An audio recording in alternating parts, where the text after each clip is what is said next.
bonsoir. Bato bakolanda video oyo soki eza na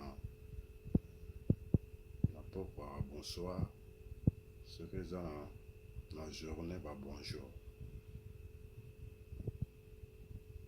Nasi mingi nde bakomona nga boye,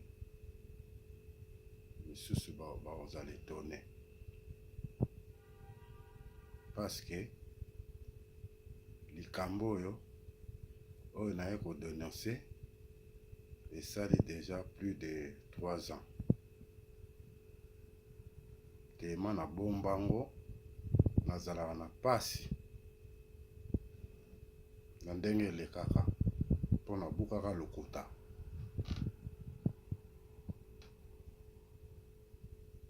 Yango moni lelo na sollicité Masianzoki TV abetelanga histoire oyo.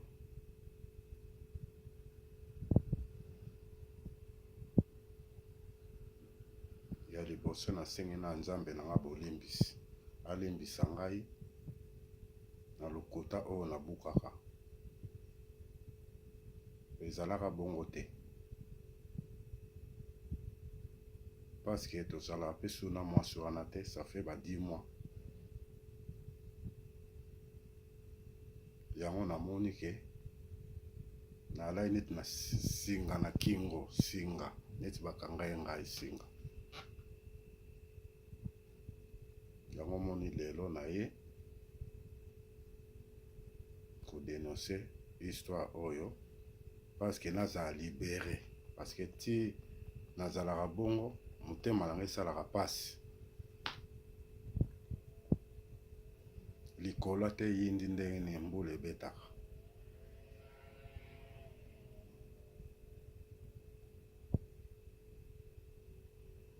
Yango moni nazwi ta ya kodénoncer histoire parce que ersi mwasi nanga amema ngai na église moko songolo. Nasi nde naoloba boye bato nyonso monde entier, bami na ngai, famille na ngai, batala yango. Yango lelo naye na réponse nango parce que nga nakokozala moumbu te nakanga masinga. Yango naye kodénoncer yango ezalaki faux témoignage parce que ex mwasi nanga amema nga na église moko songolo ke neti basala biso délivrance ke toza na sida. Mais ngai nazalaka na sida te.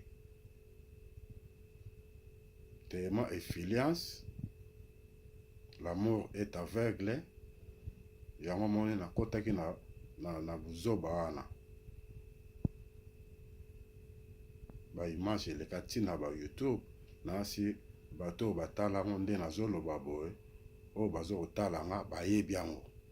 Yango nakosenga bolimbisi mpa Nzambe nanga na ndenge nabuka lokuta ke na sida toloki délivrance mpo badélivre so sida. Ezalaki bongo te, ngalaki na sida te, narape na sida te. Wana ezalaki makambo ya ex mwasi nanga, makambo ya famille na bango. Ezalaki yanga te. Soki omoni nakoma ntina niveau oyo naya kodénoncer parce que toza sur esika moko te. Yango wana peut-être na salira image nanga na monde oyo tu batala nazwa pe bacoup de fil ebele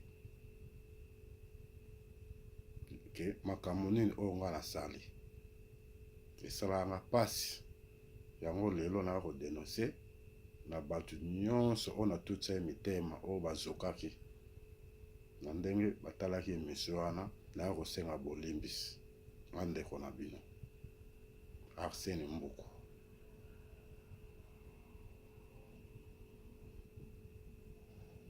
Nalingi te kanda Nzambe eza kati nanga. Yango naye kosenga bapaster nyonso oyo bakotala émission oyo na posali sungi na bino. spirituellement nana posa délivrance bosambela mpona ngai bosambela mpona ngai parce que nde nabukaka lokuta nzambe alimbisa ngai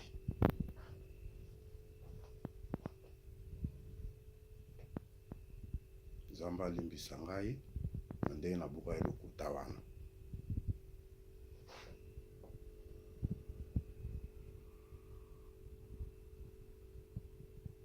nzambe ayokelanga mawa parce que naza na singa na kingo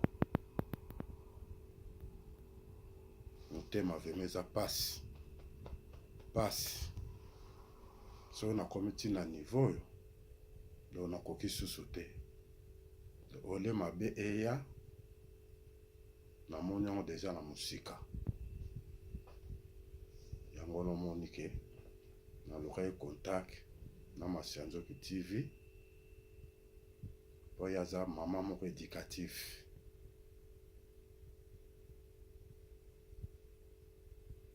do aza mama moko aza aimé epuis nasepelaka bémission na ye soki omoni na ye kotika histoire na ngai ya vie mpo na ye parce que nayebi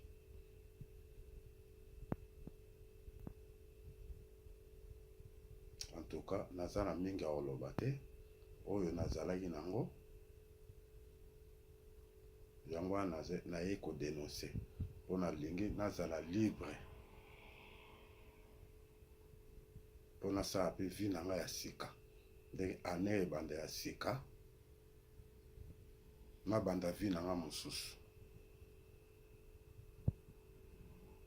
yango naye kosoigne image na nga na ndenge batalaka témoignage wana bato mingi batutsamaki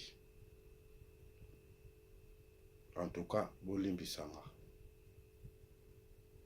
l'amour est aveugle nandimaki makambo oyo ya ngai te naye komona conséquence nango yango nalingi nakufa nango te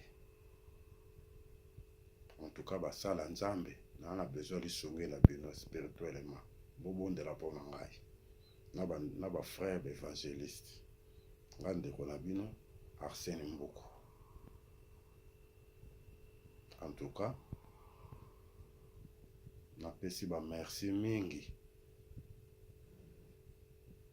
na Masianzoki TV po ye moto akosauve bomoi na ngai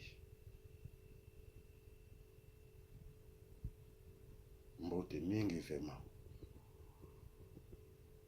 na basala nzambe oyo baotala yango évangéliste